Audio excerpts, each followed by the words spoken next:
High, আমি শুক্লা। জয় Shrikrishna everyone. আচ্ছা, এটা কি বলো তো? বিয়ের পিঁড়ি। হ্যাঁ গো, এটা আমার বিয়ের পিঁড়ি, তাই জন্যই তো এত আনন্দ মুখে দেখতে পাচ্ছ, গ্লো গ্লো। ঠিক আছে, এই যে বিয়ের পিঁড়িটা, এটা একটুখানি সাইডে ফাটা ফাটা ছিল।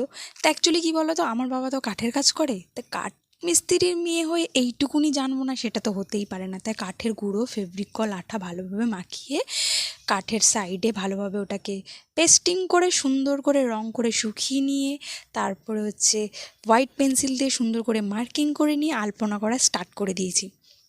হ্যাঁ, পুরোটা কমপ্লিট হয়নি, আস্তে আস্তে আস্তে পুরোটা করব। কারণ অনেক সূক্ষ্ম কাজ, আমি সবসময় একটু সূক্ষ্ম কাজ চেষ্টা করি। কারণ কি বলো তো, নতুন কিছু ট্রাই করতে একটা মজাই আলাদা। তোমাদেরকে যেটা বলেছিলাম নতুন কাজ, এটাই হচ্ছে সেই নতুন কাজ। এখন থেকে আমি বিয়ের সামগ্রীও করা স্টার্ট করে দিয়েছি। যদি কারোর ভালো লেগে থাকে তাহলে কিন্তু কমেন্টে জানাবে, সাবস্ক্রাইব করবে, আর দেখা হচ্ছে নেক্সট ভিডিও। ততক্ষণ